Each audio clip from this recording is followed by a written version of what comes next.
Hello. Andrew. Yes, how are you? What a delight to meet you on Zoom. What a delight to meet you as well. How are you today? I am good. Sweden is okay. We're Yep. okay. Yeah. How about you? Yeah, we're here in New York City, but things are at least for us okay as well. It's hectic kind of outside, but we've been good kind of indoors and all of that. So we've been able to manage pretty well. So that's good. Yeah, I'm glad. I'm so glad. So you were allowing me to be a bit starstruck for 1-2 minutes. Yes, I'm just going to be that for 15 more seconds. Yeah. Andrew, this is awesome, really. I don't know where to begin, but I'm so happy to have you on Zoom. And you know we're recording, and the purpose is to create content for my course and my students. I'm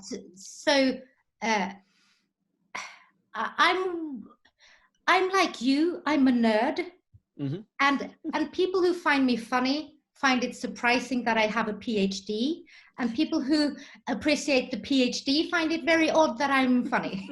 So. It's a great intersection. And I'm thinking, because this is going to be sort of presented and cut and nice and neat. So if you're not pressed for time, let's just, get to know each other a bit, and then we'll get started that way. But yeah, that sounds perfect. Let me start by saying my kids, Molly turns 12 and Svante turns 9. They know the first 4 minutes into your TED talk, they know every line, every postation, and they've been saying this from the start, Mum, you are exactly like Andrew Tarvin's grandmother. And I hope you appreciate that when we LinkedIn message each other, I always start with Dear Andrew, comma. I do very much appreciate that. I did notice that. It took me a couple of times, but I think I noticed it the second or third time, but I was like, yes, I appreciate that.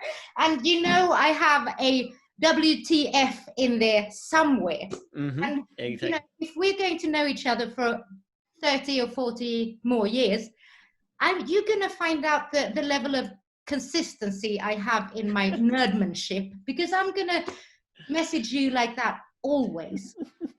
I like the word of that. I like nerdmanship. Nerdmanship, it's a craft. It is. It's an important one to also keep in mind, to keep up. And practice makes perfect. It does. So I usually put, just your TED talk in front or as a mandatory watch in my courses. They're master students. They come from all over the world. And they're a part of Stockholm School of Entrepreneurship, but they actually come from the six member schools of SSCS. So they're bright people in business, engineering, and I do business model innovation and entrepreneurship, and they go, yes, Ebba, we're not quite sure why we are watching this, and then we talk about it. Yeah, and so I'm curious, what do they find, or what do they say afterwards? What's the reason that you're, aside from telling more people about my grandmother, what's the reason that you feel it's valuable for them to see? Because I think you and I agree totally that if you don't have humor that works at work, and especially, I would say, the harder the times, the more active the sense of humor must be. If we don't have that, we're not going to make it. Life is so hard and challenging. And just some months ago, we didn't know that we would be sitting here talking about humor in the midst of a pandemic. Exactly. Yep. So that's and I want them to see your TED talk sort of undiluted by opinion. Just see it, absorb it, and then process it together. And it's not the first or the second class. It's a little bit into the course, so they have gotten to know me a little bit. And many say, you know, it is a little bit silly ever. And I go, yeah, because life is a little bit silly. And I am very silly indeed. And if you can't be silly, again, you're not going to be as sustainable as one would hope. And these are young, ambitious people, Andrew. They have all the pressures of the world on their shoulders, and they're transparent in ways that, you know, I would never dream of growing up. Yeah. And they're judged and compared. And so I think even it's even more important today that we do have humor. And you, why do you know? Tell us what you're up to just now, and then tell us why you're doing that. What are you up to, and why are you doing that? Yeah, for sure. Well, I mean, because I think you raise a great point that absolutely you know, it's definitely needed. I was growing up, I was that same way of a lot. I was always an ambitious kid, but I also did well in school. And so expectations were always high, right? It was always a weird thing to me that if I came home with, you know, an A-, I was kind of like, what's wrong? Why are you not doing well?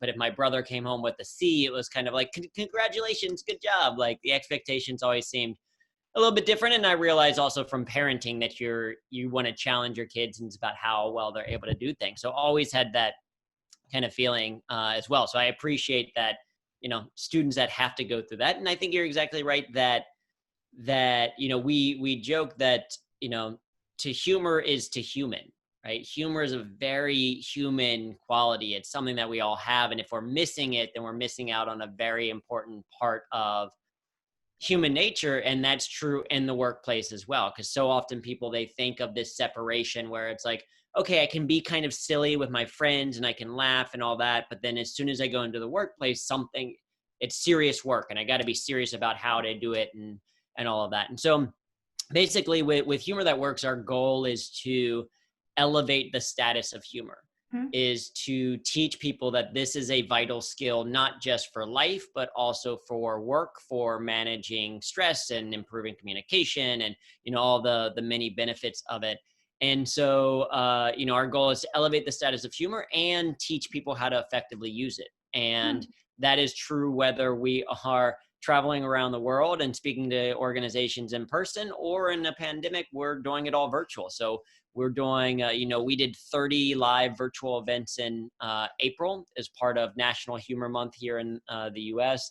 We're doing virtual events, you know, multiple times per week, either for individual organizations or for the public to join, like improv classes and writing workshops and all this stuff, just as a way to continue that mission of elevating the status of humor and teaching people how to use it.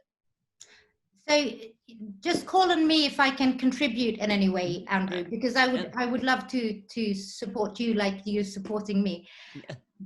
But going back to the importance of humor, this is my PhD, and it's about 370 pages.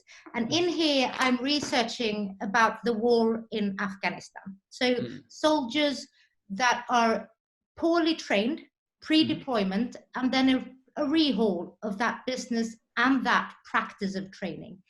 And when I'm out lecturing on the business side, or the recrafting of the whole customer relationship and the business model, I ask people, so do you think that you can have fun in these conditions?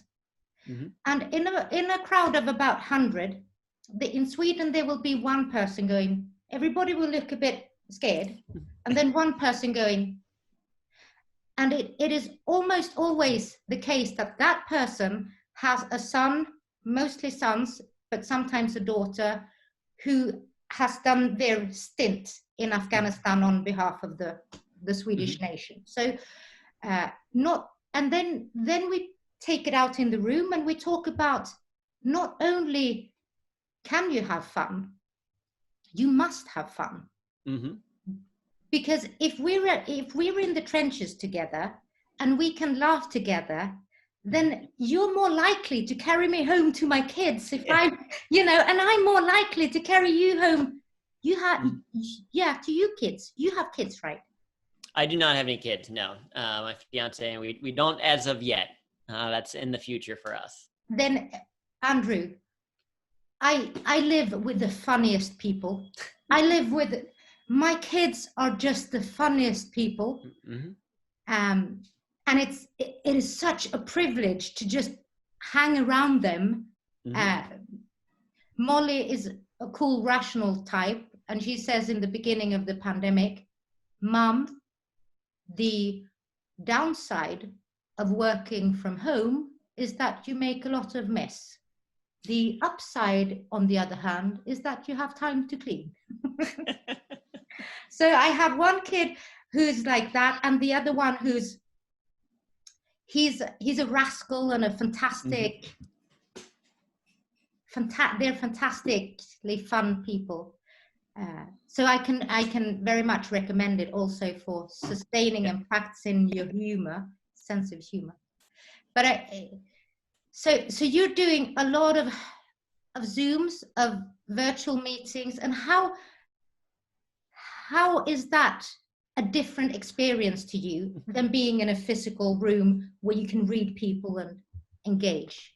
Sure. I mean, so of course, the primary difference is that you don't have the same energy that you're feeding off of, that you don't have the energy of the crowd, of people sitting next to each other, being close. You hear the laughter, like in the TEDx talk, you can hear the laughter, you can hear the slight applause breaks. That gives you energy, how you're doing and all that. Whereas, in a virtual environment, you don't get that same level of feedback.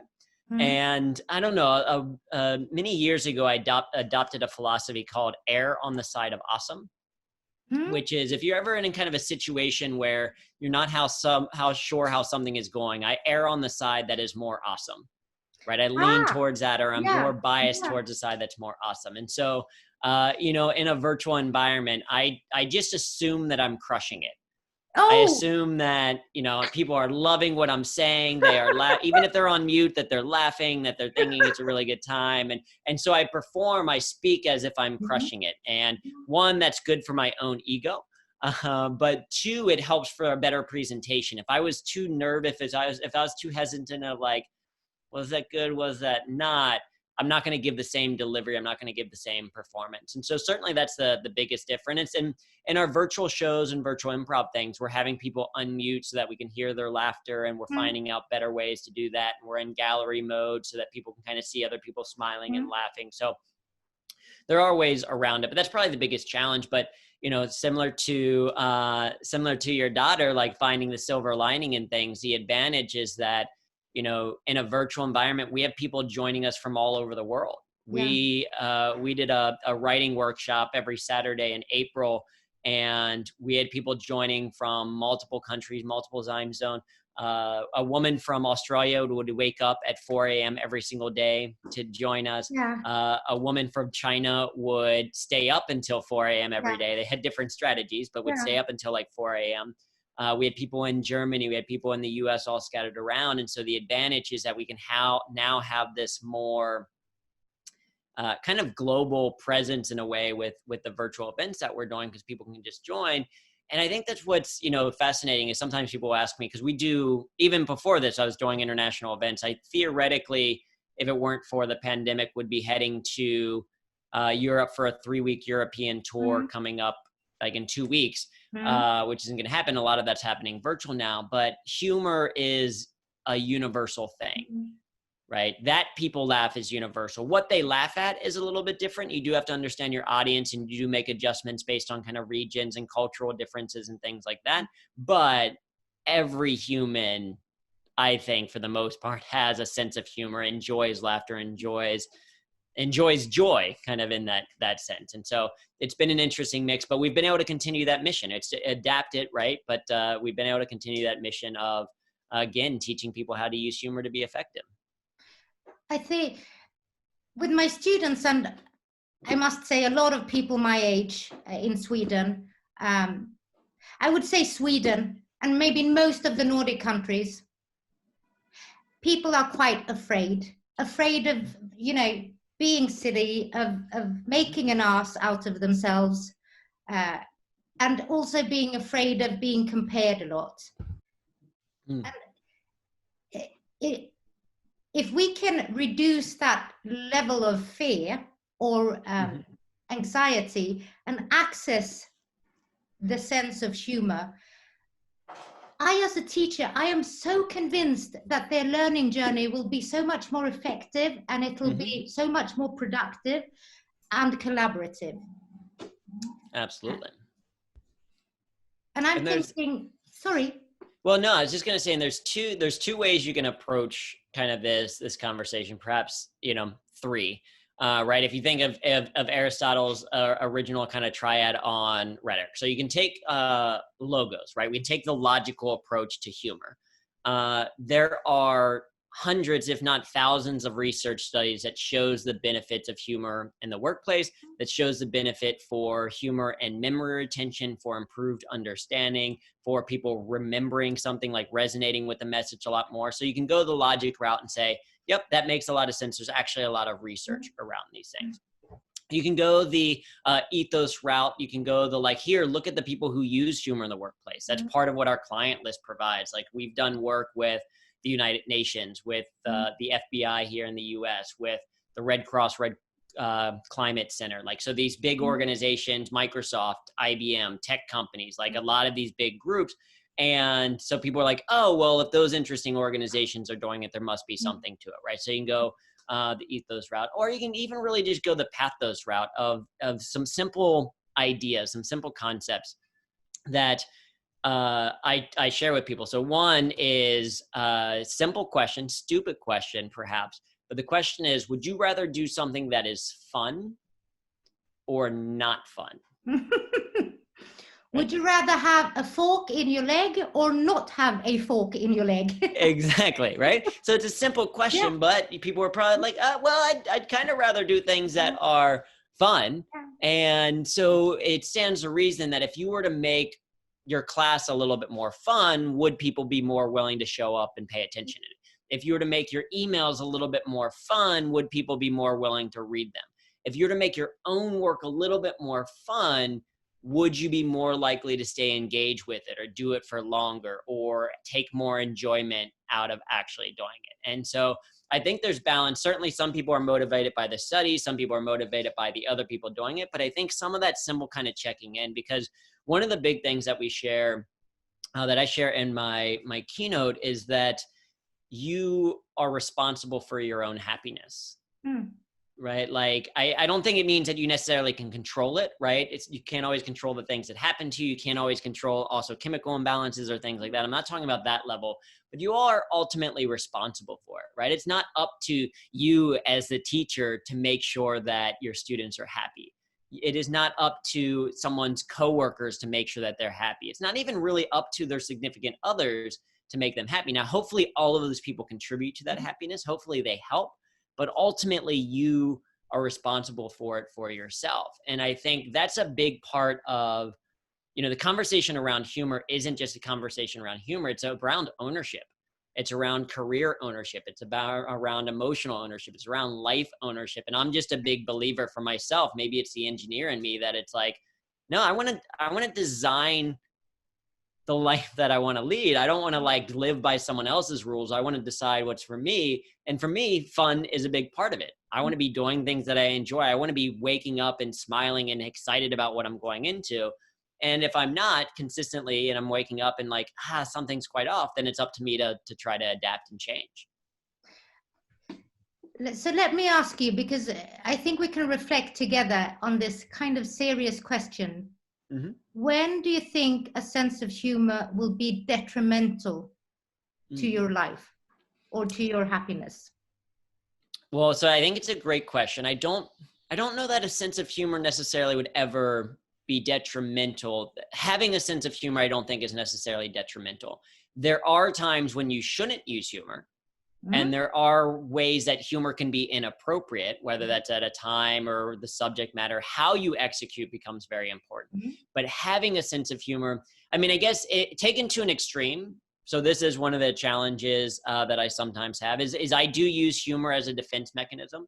So I do use it sometimes as a way to not get into emotional conversations. In fact, my fiance and I sometimes have to talk about that, of like, I'll make a joke about something. It's like, no, this is actually, we need to be serious about this. This is a serious conversation. So I do think if it doesn't allow you to authentically feel or authentically connect with people, then it can be a negative. But that's, again, an application of humor. I think having a sense of humor is generally a positive, but there are times when it's not necessarily, when using humor isn't necessarily appropriate. And I would argue, and this will be so interesting to hear your take on it, because you've been working with so many companies and executives and employees. I don't believe in leading, i.e. managing people, leading people with irony. I don't believe in irony, because it is so ambiguous and it is a little bit spiteful always. What do you think about that?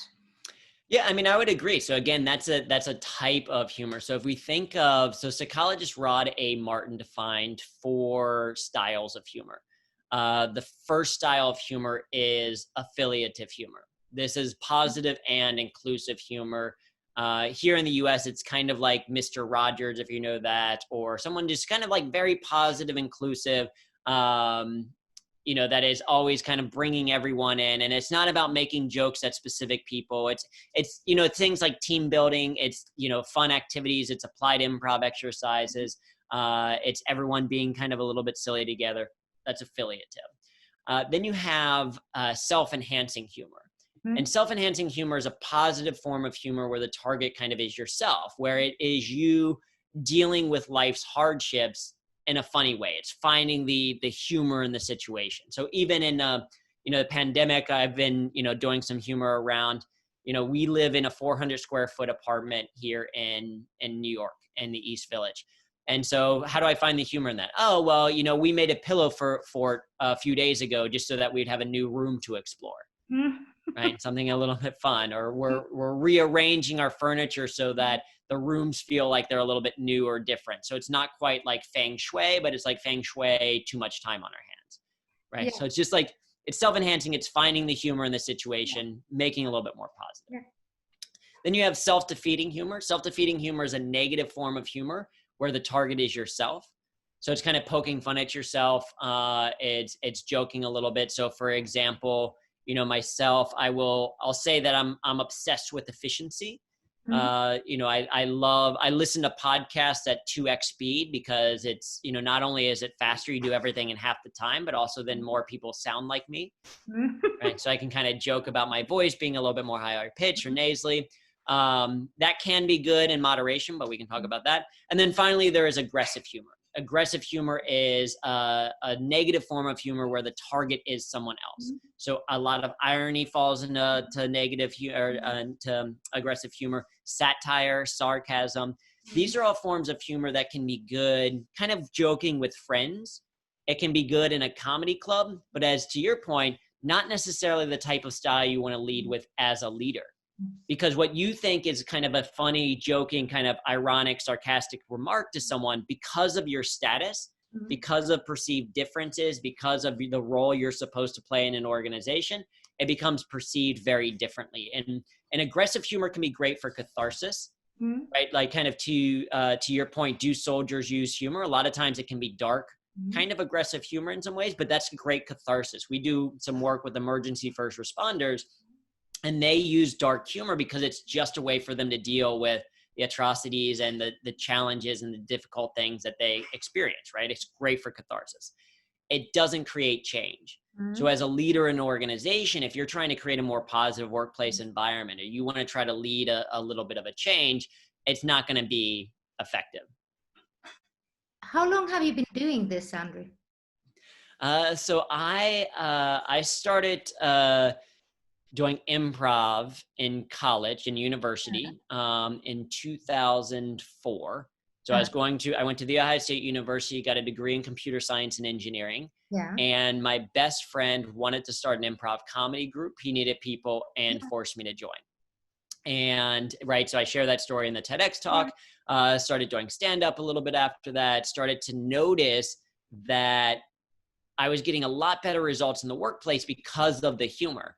because I was more present because of improv, or because I would add a joke because of stand-up. And so I started exploring the idea of the intersection of the two, of humor in the workplace, in late 2007. I did a presentation at P&G. So I started working at Procter & Gamble after I graduated. I did a presentation for a group. A woman sent me an email, and she had learned that I did stand-up. It was kind of a slightly aggressive. She's like, "Are you a comedian?" was like the first line of her email. And then it was like very nice. Yeah. And then, yeah, "Are you funny? Are you Can you funny? be funny? Are you a funny guy? Go. Yeah. Huh? Yeah. Are you?" But then it was very nice because she's like, "I read some research in the Harvard Business Review about the benefit of humor in the workplace. Yeah. We have a networking group, a women's networking group here at P&G, and we wanted to talk about humor in the workplace. And we thought, who better to share with us about it than a comedian?" And so she sent over through company internet intra-mail or whatever, like a stack of research that she had done. Wow. And for me, it was mind-blowing because I was like, oh, there's actual research on this stuff that I've been doing myself. Yeah. And so then I put together a presentation. It was, 20 minutes of me doing stand-up about P&G and the culture there and everything there, kind of in a positive but fun way. And then about, 30 minutes of me talking about this research that I'd come put together, and then doing a little bit of Q&A. And I fell in love with that because I fell in love with speaking, because speaking was stand up with a message. Yeah. I could make people laugh, but then the engineer in me could tell people how to get things done better. And that began my journey. 2007 was kind of when I started to explore that intersection. And so I did that. I proclaimed myself the corporate humorist of P&G. So I got business cards made. I started an internal blog. Yep. And then, so I did that for a few years, and then I left P&G in 2012, and have been doing, speaking, training, blogging, writing, etc., everything kind of in this wheelhouse of humor in the workplace since then. Because I must applaud your very innate and well-crafted nerdiness in how you attack and decompose and recompose and joy, how you find joy in the knowledge around humor simultaneously as you're exploring what to do with it and how to use it and what to roll in it. I think that is fantastic, because it also goes to a core message which I have to all my students, which you rarely find in our curriculum. It is, find what gets you going. Really do that. If you're a nerd, embrace that and find something to apply your nerdiness on. If you're more like me, I'm in it for the delight of seeing people grow and develop and have fun, and the shits and giggles. Quite frankly, I'm a good laugh per day, and I can endure most horrible news, circumstances, and conditions. Yeah, well, and that's one of the things that I've been realizing more recently, partially because of the pandemic. So within comedy, there's the equation that they say comedy equals tragedy plus time. So I don't know if you've ever heard that, but tragedy equals tragedy plus time. And what the original kind of meaning of that is the idea of, like, if something embarrassing happened to you, like in your school or growing up or whatever, it felt so tragic at the time. But then, a little bit of time passed, and now it's a funny story that you share and you can laugh about it and all of that, right? So after some time has elapsed, it can be something that you can laugh at. But what I'm realizing is that in a connected way, if something tragic happens and you're able to find the comedy within it, if you're able to develop the skill to say, okay, where's the humor in this thing that is happening to me? It almost makes it feel like more time has elapsed. It doesn't have as much control over it, because you can't control a certain thing happening to you, but you can control your reaction to it. And when you can find humor in it, you're almost laughing in the face of adversity. This thing is popping up and you're almost like, well, here's the humor of this thing. I'm not going to allow it to control me. I'm not going to allow it to get me down. And so humor becomes a great tool for resilience. I really love that message. And I must add the dimension of time in terms of time to practice, because I find when you grow up, the time that needs to elapse before you can start laughing at things in hindsight will be, 12 months or 14 months. When you reach my side of the age, which is middle age, one of the advantages is that you can do it in real time. You have compressed the actual analytic time to grasp that golden nugget of absurd, tragicomic element that is in, and I would say it is in our daily life. Every day we can find something that is slightly tragic and slightly comical about, and I'm really well brought up, so I don't want to laugh at the expense of other people. So I laugh a lot about myself. Yeah. I also find that I'm the silliest person in my neighborhood, which is, again, Sweden and the Nordic countries. So it's, but I think it's a benefit of aging, the years of practice. So that, and this is kind of, it's where I go into the grandmother role again, Andrew, because it is really, really invaluable when you get kids. Yeah. When you get kids and stuff happens, I'm going to tell you something tragic, but I know you can take it. So we had a bomb going off in the city center of Stockholm some time ago, Drottninggatan, and it was, Sweden has been so spared and of terrorist attacks before, and we were in shock. Stockholm were in shock and a total lockdown. I was at work, which was the Stockholm School of Economics, and my colleagues were, one was actually at the scene, and she was running back to the office in shock and crying. And so I cared a bit for her, and then I phoned my kids. So my kids were with their dad, and in kilometers, it is really close by. It takes me 7.5 minutes if I'm speed cycling to get to SSE. And at that moment, they have started to realize, because adults around them are talking about what is happening in real time.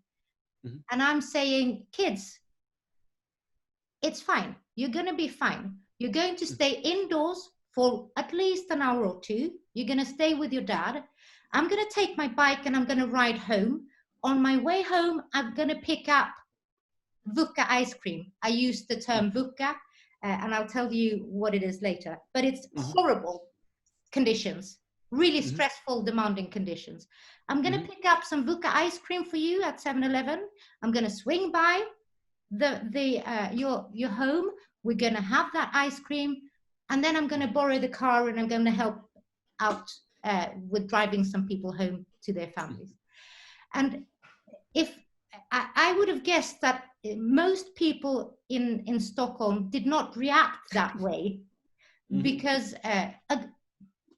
there were so many elements of silliness in that scene for me personally. Taking my bike, as in just riding the bike home, swinging by 7-Eleven, and wondering, I wonder which types of ice cream they would want in a crisis like this. Is it chocolate or is it more, there were so many elements of humor, but I don't think that would have been the case if I had been 20 years younger, or even 10 years younger. So well, certainly. Yeah. And I mean, I think it's a fantastic thing to do, right? It shows that, it shows that recognition that, just because you use humor doesn't mean that you don't think something is serious, right? It doesn't discount the fact that you are then going to help people by driving them around, or that, something, tragic has happened. It's just kind of a way of adaptation, right? Humor can, again, help us with that resilience. And you're exactly right that it does come with perhaps age, it comes with experience. This is why I think one of the lines in the TEDx talk that resonates with some people, that I think is maybe one of the points that isn't strongly, maybe emphasized, but is a valuable point, is that reflection on the past leads to action in the future. And this is the importance of repetition, but not just repetition, but also checking in. Like, so one of the things that I know talking with high performers and students that are typically getting good grades and things like that is having a sense of perfectionism and, not wanting to mess up or make a mistake. And this is one of the huge things that I've, learned from improvisation. I encourage everyone to take an improv class at some point because it teaches you so much about life. But one of the things that you learn from improv or from programming, right? If we have any fellow programmers, they learn this as well, is that failure is just data. Yeah. Oh, right? Failure is data. That is so good, Andrew. Failure is just data. That's awesome. Yeah. And so, if you make a mistake, if you mess up something, it's not commentary on your worth as a person. It's not to say that you will never succeed. It's not that this thing isn't for you. It's just the way that you tried that particular thing didn't work. And so now you can use that to do things a little bit better, to do things differently. And so that repetition, that checking, and that's what comedians do when we try jokes. Right? We say certain jokes and they don't always work. So then we have to tweak it. And we change the timing or the language or the whatever, or we lose that one. We bring in another one. You do that in programming where you're compiling and running. We get the error messages and then we now tweak and then we compile again. And now it's a little bit better. And now it's in beta and now it's in, these different stages. And you can do the same thing in learning skills in life. And that's true, particularly of humor as well, of some of this stuff might require some conscious effort to start, but as you get better at it, as it becomes a habit, as you do it more, like you said, it doesn't take 12 months for that kind of like realization to happen. It now happens more in the moment. And that I think is a valuable thing. And it's tough. I remember being a student as well. And I started at Procter & Gamble and my manager was like, it's going to take you about a year to really get up to speed in this role. And I was kind of like, it's not going to take me a year. I'm a smart person. I did well in school. I'm an ambitious person, all that kind of stuff. And a year felt so long. Because he was also then like, because then I was pretty immediately like, I kind of want to move out of Cincinnati. I grew up in Ohio. I was like, maybe I want to leave Ohio. I want to go to a bigger city. He's like, yeah, you probably stay in your first role 3 or 4 years. And I'm like, that's forever. 3 or 4 years is forever. And then, so I remember what it's like being there, but it does having a little bit of patience, having a little bit of understanding and really trying to improve day by day, as opposed to just thinking about that long-term immediate big win. But how do I get better than I was yesterday? Those types of small wins stack up to, the massive changes over time.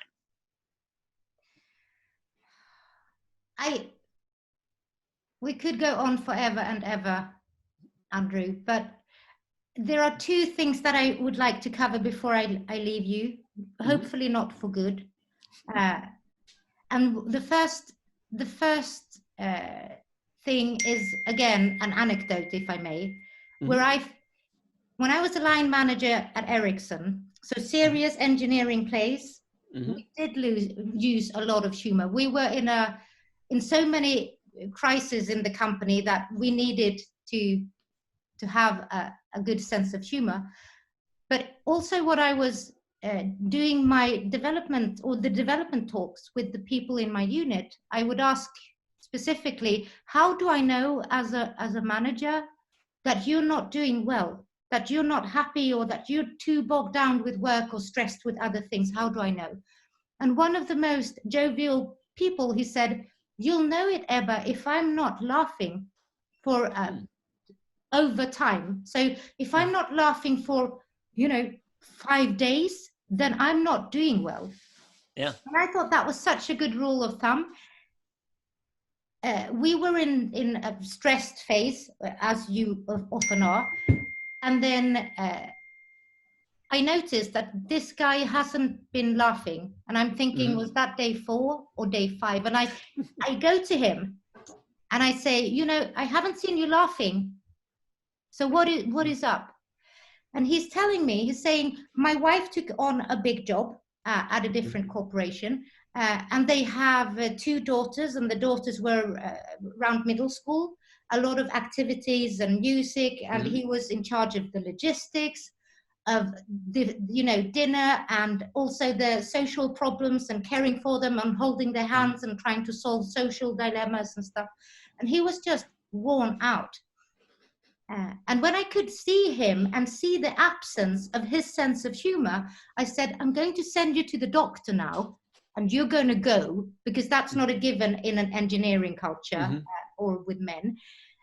You're going to go there, and then we'll talk afterwards. He phones me after 2 hours, Andrew, and he says, Ebba, they say I was this close to a heart attack. I'm now on a 3-month sick leave starting now. And the 3-month, it's to begin with, to make sure I don't have a heart attack today. Yeah. And I was kind of shocked. And we were actually laughing at this conversation because it was so, unlikely.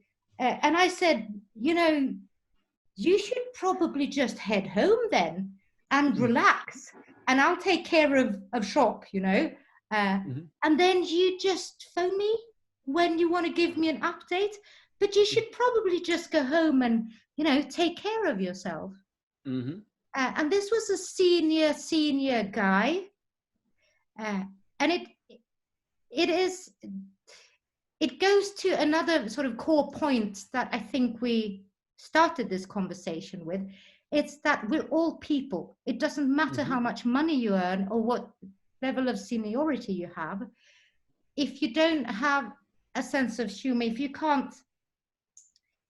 you're overwhelmed, a sense of humor will help you, but also in this case, the evident lack of it will also help you. So putting it out there as a mechanism to assess, and it's my grandmother saying, dear Ebba.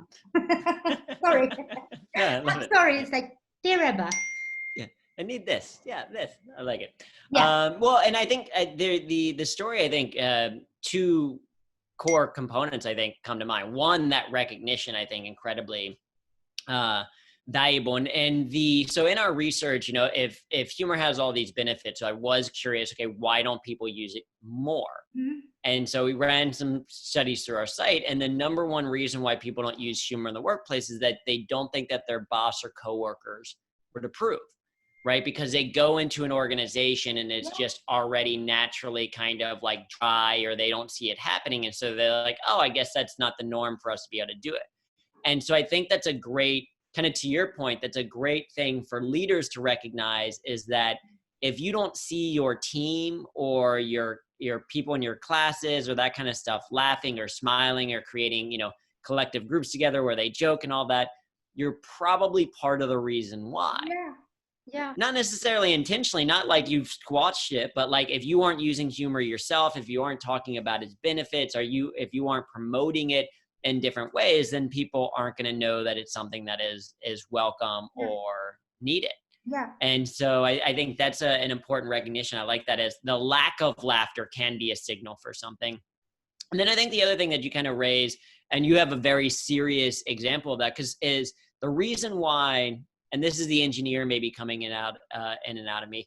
So the work that we do with pretty conservative organizations, I'll admit, it's not philanthropy, right? It's not like businesses are starting to adopt this because they just want you to feel better.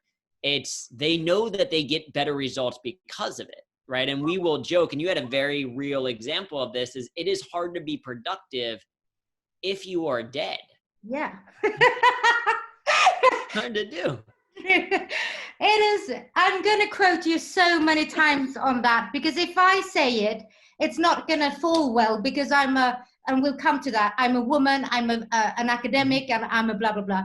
But it's, you're not very productive when you're dead. Yeah. That is exactly. But the extension is true too, of or if you feel like death, right? If you are sick, if you are tired, if you are burned out, worn out, stressed out, disengaged from your work, you're not as productive. And humor is, if we look at purely the physiological benefits of humor, it counteracts the negative effects of stress. And this, I think, is an important recognition, that I share with, again, engineers is, we know that stress by itself is not a bad thing. Stress is how we grow, right? When we work out, we are stressing our muscles to the point that they are breaking down. but we need that rest. We need that fuel to come back stronger. Stress in your work at university isn't a bad thing. It's how you start to learn things like time management, energy management, stress management.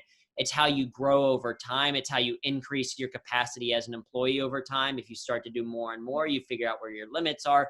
You start to adjust. You get more efficient at certain things. You learn what things aren't important, right? You get more of the 80-20 and where the actual results are coming from. All of these things come from some stress in the environment. What is bad is chronic stress. It's when you have stress and you don't relieve that stress. That's when you run into an increase in blood pressure, a decrease in the immune system, an increase in muscle tension, boom, boom, boom, all the physiological disadvantages of stress. Humor counteracts many of those. When we laugh, we increase blood flow to our body. When we laugh, we relax our muscles a little bit more. So we can use it simply as a technique to say, oh, if stress starts to go this way, I'm going to use humor to bring it back down, and I can be long-term more effective. Yeah. But here's where I'm going to come back to a reflection about how an overactive sense of humor can actually work against you. Because if you are being worn down over time, but you're still able, I'm talking about from personal experience, obviously, if you're able to find the comical every day, you're not seeing the trees for the woods and the woods for the trees. You are deteriorating, but your sense of humor will just prop you up long and hard enough for you to be able to function and to do your job and to interact with people. But you may not, I definitely wasn't realizing the slippery slope of downhills over time. So this is why I think also that humor is such a serious topic and a multifaceted topic. I've got to tell you a little, just an intersection from my life now, Andrew. Because the Vuka ice cream Drottninggatan incident, I was just, I knew exactly how to handle that, and I just did. But all the plings coming into the computer, it is 4 women trying to trying to coordinate what presents to give to 4 kids on Saturday, and I'm sort of heading up the raising of the money and the calibrating what gifts to give, and all the incoming messages around presents to give to 4 9-year-olds in pandemic times. It is kind of humoristic, I find, because for lack of other things to do, maybe we're all engaging in, would they want cuddly toys, or would they want to choose themselves? And I find that part of being humoristic and human really quite endearing. I was kind of judgmental about that when I was growing up, but at this side of in life, I find it endearing. It's a token of how human we are, how fragile we are, and how we try to make sense and find meaning, and we create sense and we create meaning between each other. Absolutely. Well, and I think that I think you raise a great point about the idea of humor almost as a defense mechanism, or the sense that you don't create stuff. And in fact, it's interesting, if you look at the original reason for court gestures, it was so that court gestures could say the absurdities that was going on in the monarchy. The king wouldn't punish the gesture, only like jokingly, but by the gesture saying it and the audience being able to laugh, it relieved some of that tension so that they didn't revolt. Same thing for Carnival in certain areas. They would have that in dictatorships. So you're like, hey, we're going to give you this 1 month or these 3 couple weeks or whatever, go crazy. So you do that, you relieve all this tension so that you don't revolt a little bit later. So that, to your exact point, there can be a danger of humor in the sense that it relieves certain stress. It relieves enough that you don't take action. And that's where it can be a negative thing. So you don't want it to necessarily replace action, but it can just be a helpful thing to stress. So a lot of times that's where, again, we think of like, okay, use humor to relieve the stress, but then still do something differently as a result. But I think you're exactly right. In general, is that everyone in their life, they have, both the ups and the downs. And for those people, the ups can feel certain ways, and the downs can feel certain ways, right? You have and say in one crisis situation, you're able to deal with that pretty easily. And then now picking out the gifts and things like that, there's humor in that. There's a challenge, right? There is still stress associated with that. And that's where I think humor can kind of help. It can help to equalize the playing field, almost a sense of all these different kind of level of things that happen. Because, as a human, I don't want to discount, right? Some people can look at that like, oh, you just got to pick a present. Why is that causing stress? Well, it's like, I don't want to discount the feelings that you're having. If it causes stress, it causes stress. Just hopefully humor can still continue to help. And that's the engineer side of, like, just as failure is data, I sometimes think of as emotion as data. Which, I joke that I learned that is the wrong thing to say when someone is crying. It's like, okay, emotions are just data.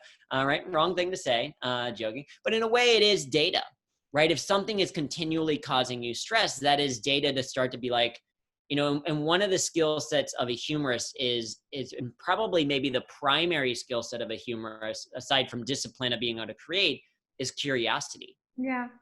Is just be curious about, like, okay, if this thing that happens is causing me stress, why is that? What can I learn about it? If this thing is causing me joy, why is that? And how can I apply that to my work? Or how can I apply that to other areas? And so for me, I think of emotions as data and try to figure out from that, okay, what type of actions do I want to do differently because of the experience? One final question. No, two. This is kind of a big question, so we may have to just get back to that another day. But we are going to talk at one point or another, maybe another day then, Andrew, about the difference between female and male sense of humor, and how the female expression of humor is received differently because it is socially constructed, etc. So I would love to do like a separate smaller Zoom with you on that one day. And the last question is, are you funny? Are you a funny guy, Andrew? For real, are you funny? I don't. Well, I mean, I apparently. Well, so that's what's interesting is so. And you brought up this point a little bit earlier about your style of humor and things like that. What is interesting is I have reasons to believe, I have evidence to suggest that I am funny. I've realized, because I've done over 1,000 shows as a comedian. I've gotten laughter. People have told me that I'm funny. I have a TEDx talk called The Skill of Humor that now has over 7 million views. So theoretically, that makes me funny. But what's interesting is, and I did a follow-up video of this where I went through, for the 2-year anniversary, I went through the comments on the YouTube video just to kind of react to them, to understand them. And what's fascinating is it has over 100,000 likes, thumbs up on YouTube, but it also has, I think, 3,000 dislikes. Like, there are people that are like, I do not like this person's sense of humor. And if you look at the comments, some of the comments are very positive. Like, this guy is hilarious, or this was so funny, or I laughed out loud, or I get messages from people like, I watch this multiple times, or anytime I'm down, I'll put this on in the background. So I get positive feedback like that. But I also get feedback from people that are like, this dude isn't funny. This guy copied a lot from other comedians. He's not very good, or whatever. There's some that are just kind of like poking fun at me. Some that are like, you can hear the nerd in his voice. Or one person said, this guy's forehead is so big, it has its own sense of humor. Right. So there's comments there.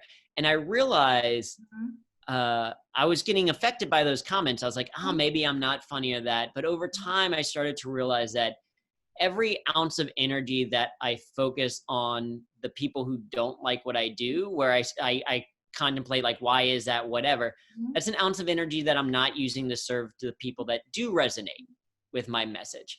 And part of what our humor can do is find the people who resonate with our style, and we can have a much greater impact. It's simple, just like in the kind of like Strength Finders 2.0, that we know that investing in your strengths reveals long-term dividends much more than trying to shore up some of your weaknesses.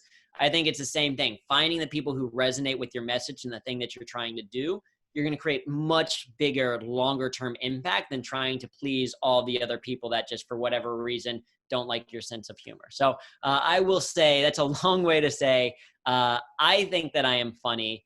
There's a collection of people out there in the world that also think that I'm funny, and that's who I'm here to try to serve. And let's make a final but very crucial point. The only person who really matters in terms of judging you is, of course, your grandma. Yep, exactly. And as she said in my very last one, she said, hey, this one is pretty good. But Andrew, I'm delighted to have had this chat. What I'm suggesting is, because there are nuggets for you to slice out from here, as well as for me, and you can use that in your marketing, and I can use this in, higher education needs marketing as well. So I'll probably ask for your permission to do that. But absolutely. What about, I asked SSCS Ola at SSCS to make it kind of neat in the beginning and the end, and then I send it to you, and you can watch it if you want to, and then I'll just cut a piece here and there and put it out on LinkedIn and say we had this wonderful conversation.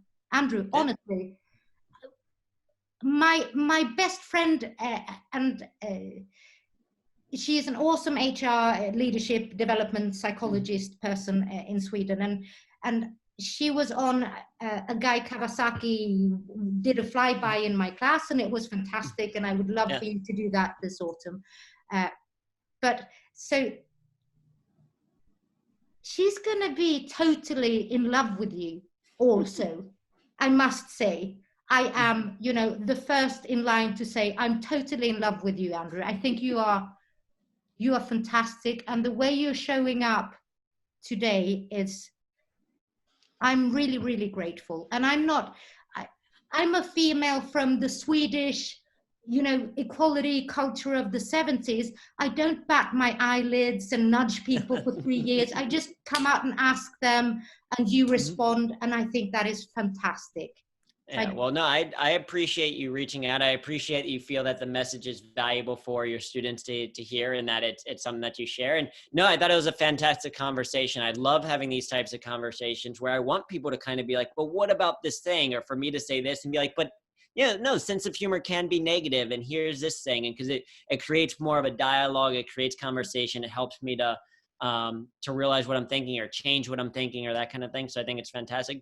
I would love to talk about sense of humor and gender. I would say maybe we bring on, I know a number of great women comedians or humorists as well. Maybe we can bring in another person so we can have the back and forth. Because there's an area that I want to explore and get better at, but it's something that I can't fully speak to. That would be fantastic. I'll bring in one of the greatest Swedish comedians. She started her stand-up career when there were only men. She's my age and from the same part of Sweden. She's awesome. And her husband is also a comedian. And they've been having marital problems. And that's a fact. It's a public fact. And in an interview, the guy is saying to the journalist, because it's close to Christmas, and the journalist is asking, so what are you going to get? What are you going to get Christina for, a Christmas gift? What is she wanting? And Messiah is saying, I asked her that the other day, and she just said, all I want is a divorce. And she's a very funny and sharp person. I would love for you to bring in anybody who you would find valuable. I might bring in Christina, or I would be just happy brokering a conversation between you and that would be awesome. Andrew, I'm kind of, this is too much for my brain. Well, I like it. Well, I have a 1 o'clock meeting my time that I have to run to, but this is fantastic. I really enjoyed it. Thank you for reaching out, and let's continue the conversation. Take care. Cheers. Cheers.